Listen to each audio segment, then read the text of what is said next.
কারণ আমি তো তাদের খুব ভালো করে চিনি, আর আমি তাদের দেখে বেশ বুঝতে পারছি এই অনুষ্ঠানটা এরা খুবই এনজয় করেছে।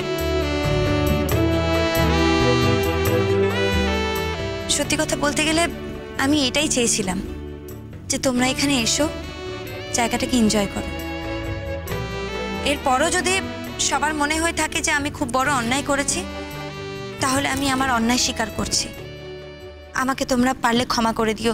শুধু আমি এইটুকুই চেয়েছি যে পরিবারের সবাই মিলে আজকের দিনটা আমরা এনজয় করব।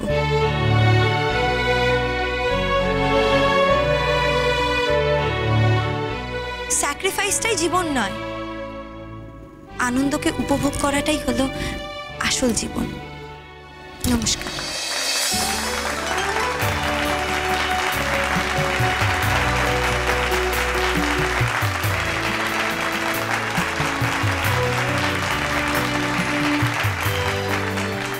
আমরা কেউই বোধহয় আজকের এই চমকটার জন্য তৈরি ছিলাম না, তবে এই চমকটা আমাদের সবার কিন্তু মনে থাকবে বহুদিন। এবার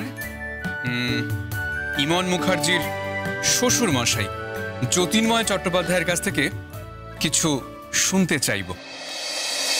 মানে প্রশ্ন একটাই, যে বৌমা যে এই পুরস্কারটা আপনার হাতে তুলে দিলেন, আপনার প্রতিক্রিয়া কি?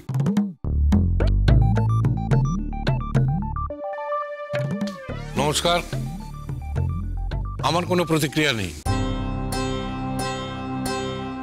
একমাত্র এই মেয়েই পারে এইভাবে মানুষকে অপদস্থ করতে।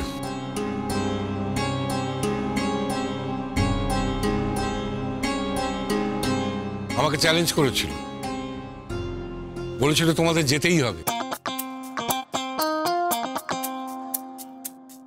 আমি বলেছিলাম যে যাব না, মরে গেলেও যাব না, গেলে আমার লাশ যাবে। বলে পুলিশ দিয়ে তোমাদের তুলে নিয়ে আসবো। সত্যি তাই করলে। হঠাৎ বাড়িতে পুলিশ এলো, এসে বললে যে আপনাদের বৌমা অনুষ্ঠান করতে গিয়ে মারা গেছে, এবং তিনি বলে গেছেন যে আমরা না গেলে তার দেহ মেডিকেল কলেজ হাসপাতাল থেকে বার করা যাবে না। তো সেই শুনেই তো আমরা একেবারে পড়িকি মরি করে ছুটে এলাম। সত্যি কথা বলতে কি, মেয়েটাকে অনেক সময় কারণে অকারণে শাসন করেছি।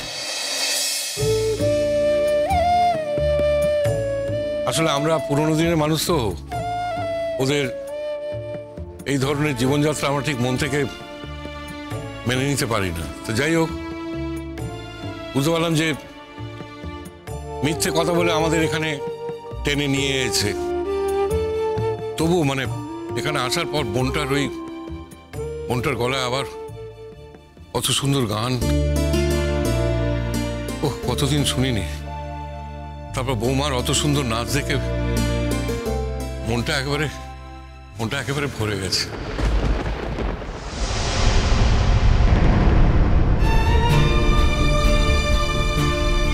তাই ওই দুষ্টু দজ্জাল মেয়েটাকে আমি ক্ষমা করে দিয়েছি। হ্যাঁ, আমি ক্ষমা করে দিয়েছি।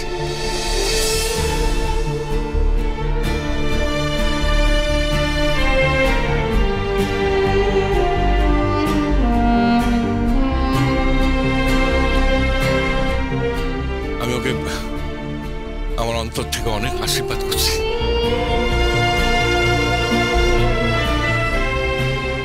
অনেক আশীর্বাদ করছি। তোর ভালো হোক মা, ভালো হোক।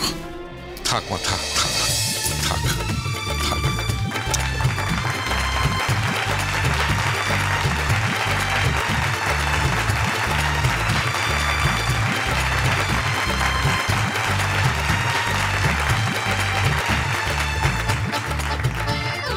এবার মনোময় বাবু, আপনি কিছু বলবেন?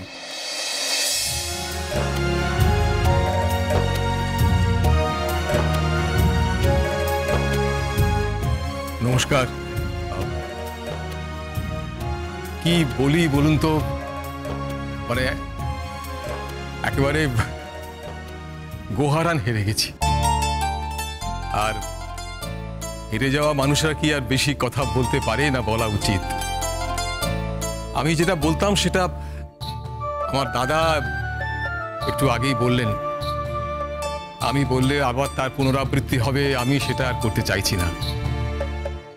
আমি শুধু ঈশ্বরের কাছে কামনা করি যে আমাদের ইমন যেন এইভাবে সবাইকে সুখে দুঃখে জড়িয়ে বেঁচে থাক, অনেক দিন বেঁচে থাক।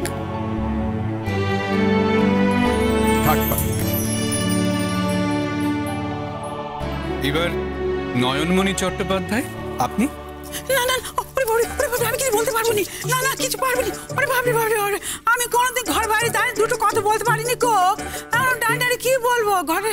না বাপরে মাগো মা।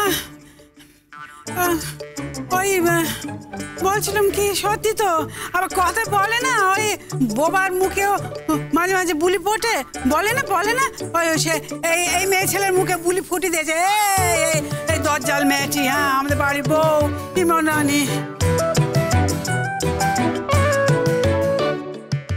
সত্যি কথা বলতে আমি যখন ভাবছিলাম এখানে এসে মোটে তাকে দেখতে পারবো নি, খুব কষ্ট পেয়েছি, খুব কষ্ট হয়েছে আমার। হ্যাঁ, যত মুখ ঝুঁক করি, যত বকা ঝকা করি, যখন এই কথাটা ভাবছিলাম না আমার যে কি কষ্ট হয়েছে, খুব কেঁদেছি। আসার পর খুব কেঁদেছি।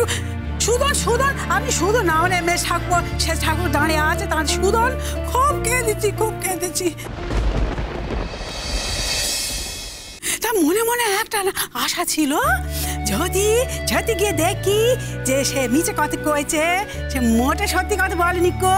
হ্যাঁ, যে সব মিছে কথা এই ভাবছিলুম আস্তে, কিন্তু খুব কষ্ট হয়েছিল।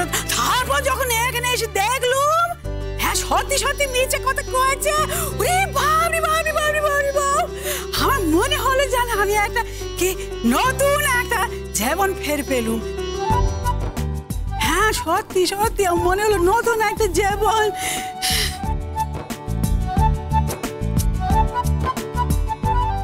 সত্যিতে এই দুষ্টু মেয়েটি আমাদের জীবনটা একটা নতুন করে দিয়েছে। তো এটা তো সত্যি কথা। হ্যাঁ,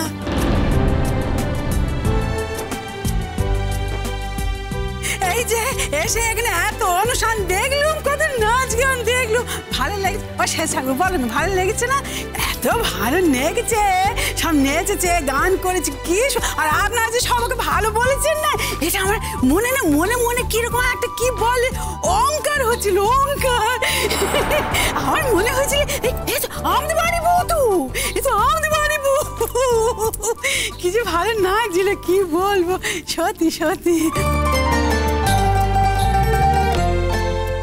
না, তবে আপনার কাছে একটা আবেদন আছে। হ্যাঁ, খুব দুষ্টু মেয়ে। আচ্ছা বলুন দেখিনি, আপনারাই বলুন দেখিনি, এরকম দুষ্টু বুদ্ধি মিছে কথা বলে আমাদের জব্দ করার জন্যে এই কাণ্ডটা করে বসলো। হ্যাঁ, আমাদের কথা তো মোটে শুনবেন নি কো। আপনারা বললে বোধহয় শুনবেন। আপনারা একটু বলবেন তো, এরকম যেন জব্দ না করার চেষ্টা করে। ভাবি আমরা হার্ট অ্যাটাক যদি হয়ে যেত, আমি যদি হার্টের ব্যায়াম হয়ে মরে যেতুম, কে জব্দ হতো? আমরা জব্দ হতুম না, এই মেয়েটি জব্দ হতো। বলেন দেখিনি।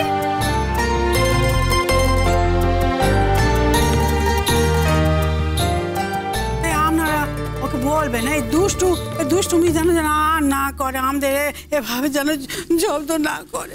হ্যাঁ, আর বলবে না, আর বলবো নি, পারবো নি, আর বলবো নি।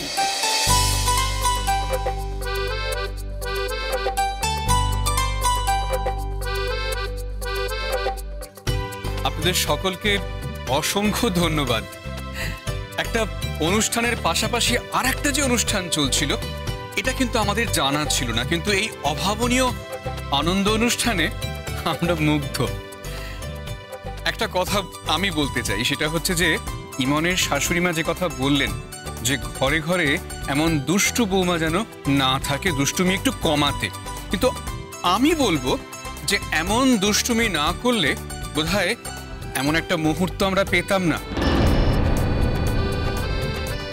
এমন দুষ্টুমি যদি বৌমারা করতে পারেন, তাহলে বোধহয় ঘরে ঘরে আনন্দ বজায় থাকবে, পারস্পরিক সম্পর্ক আরো দৃঢ় হবে।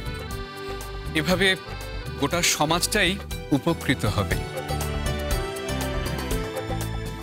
নমস্কার সবাইকে, এতটা সময় দেওয়ার জন্য, আমাদের সবার সঙ্গে সহযোগিতা করার জন্য।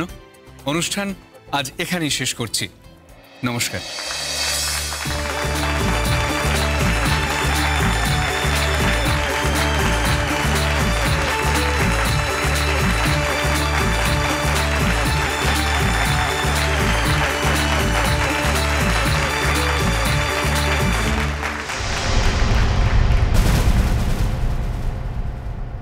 এই যে একদিন খাচ্ছ, কত কথা গলে যাবে সে খেয়াল আছে জানো?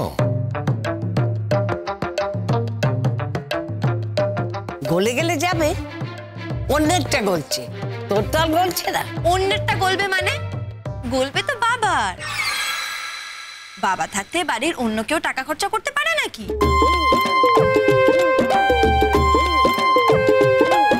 হ্যাঁ, কুসুম দোলা